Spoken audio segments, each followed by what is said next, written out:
Once upon a time, Nissan was the rebel that changed the way Americans thought about cars. Sleek, sporty, and shockingly reliable. But somewhere between the glory of the Datsun 240Z and the chaos of corporate infighting, the wheels started to come off. How did a brand that once outsmarted Detroit end up fighting for survival? The answer is a wild ride. Before I take you through Nissan's dramatic highs and lows, do me a quick favor. Hit that like button and subscribe to the channel. It helps me out more than you know, and lets me keep bringing you business stories that drive a little differently. Okay, let's begin. The Datsun Revolution.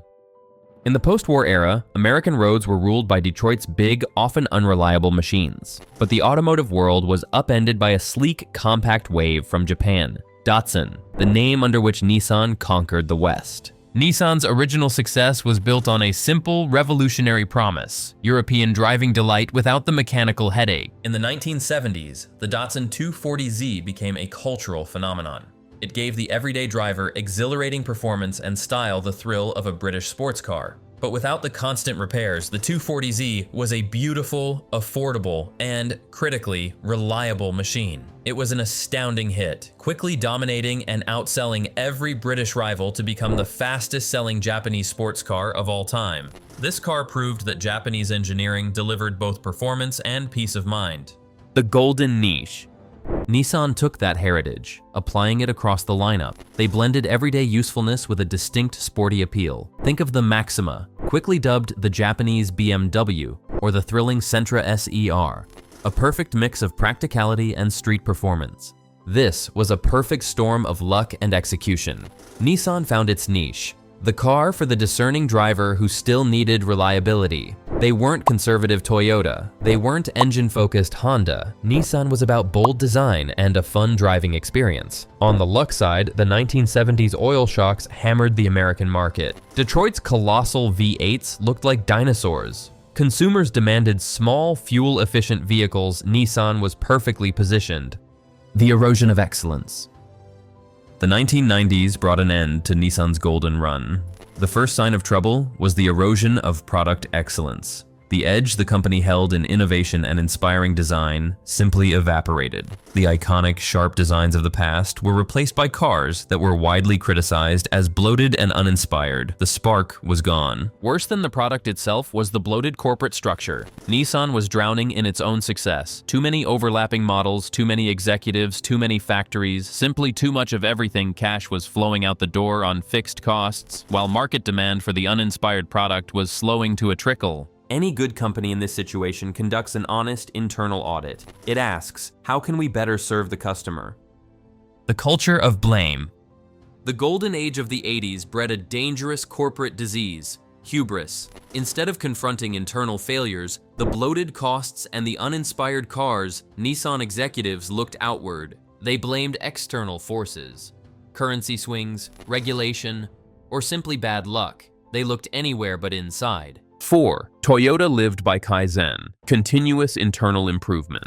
Honda doubled down on rock-solid engine engineering. Nissan just had a culture of blaming everyone else. This cultural failure had catastrophic results. By the late 90s, Nissan staggered under over $25 billion in debt. Its market share had shrunk for 26 straight quarters. The overvalued yen made exporting cars an almost impossible fight. Nissan was almost bankrupt. It was dying, and it desperately needed a miracle. The intervention. The hero Nissan needed came in the form of a European car maker. In 1999, Renault saw Nissan as its crucial ticket to the Asian market and stepped in. They took a controlling stake in the business, instantly catapulting the alliance into the world's fourth largest automaker. However, the structure of this alliance contained a fatal, future-defining flaw: the power imbalance. Renault had the ability to control Nissan, but Nissan only received a 15% non-voting stake in Renault. The Gosen Revival. Renault deployed an outsider, the non-Japanese executive Carlos Ghosn, to revolutionize Nissan. His approach was famously a Western-style shock therapy that flew directly against Japanese norms of consensus and lifetime employment. Ghosn didn't care about sensitivity. He cared about survival. His Nissan revival plan was ruthless. He closed 5 factories, slashed 21,000 jobs, and pledged to cut a stunning 20% off expenses. He was the outsider who dared to trample the bloated bureaucracy. Gosen famously declared the problem was inside the factories and offices, and he aimed to fix it. The approach, though brutal, worked. By 2000, Nissan swung from losing billions to a $2.3 billion profit. By 2003, margins hit 10%, as the alliance saved billions through shared parts. The product returns. Gosen understood that profitability is temporary, but great cars are forever. He gave the designers the freedom to innovate again. This period delivered a string of hits that brought back the fun and cool that Nissan had lost. The sleek Nissan Murano, the revolutionary 350Z, which revived the legendary sports car line. Crucially, in 2010, Nissan was ahead of the curve, releasing the Nissan Leaf, one of the first mass-market electric vehicles. Nissan was back. Gosen became an instant celebrity, admired as the man who saved an industry icon. The new addiction. But success, once achieved, can become the most dangerous drug. Fresh off the miraculous turnaround, Nissan executives developed a dangerous new addiction, the addiction to growth. They weren't satisfied with survival. They wanted to beat Toyota and Honda and become the global market leader. In 2011, Gosen rolled out Project 88, a hyper-aggressive plan to take Nissan from 8% market share to an unthinkable 10% in the United States. This decision was poisoned by flawed logic and personal incentives. Gosen needed to cement his legacy. Executives needed leverage against Renault. Everyone, dealers, investors, and leadership were happy to chase the short-term thrill. Everyone was incentivized to push a growth-at-all-cost strategy. What they forgot was the fundamental rule of business. What matters is not how much you sell, but how much profit you make. That flaw would nearly destroy them. The self-destruction. To hit the astronomical Project 88 goals, Nissan had to resort to desperate measures that destroyed its brand equity and profitability. First, they heavily pursued fleet sales, dumping cars in bulk to companies and rental agencies. This inflated volume, but crushed margins. Second, they became addicted to incentives. Nissan was paying nearly double the incentive per vehicle compared to Honda, about $3,400 per car, just to push metal and keep the factories busy. The strategy achieved the market share goal. It peaked at 9.7% by mid-2016. But the financial reality was a dagger. Profits dropped by 9% in a single quarter. The focus on incentives and volume meant the focus on design and innovation withered away. The Altima was described as uninspired. The SUVs were unremarkable. The early electric advantage with the Leaf was squandered. The car, last updated around 2010, became a joke in the rapidly advancing EV market. The war within. The entire house of cards collapsed in 2018 when Carlos Ghosn was arrested in Japan on charges of financial misconduct.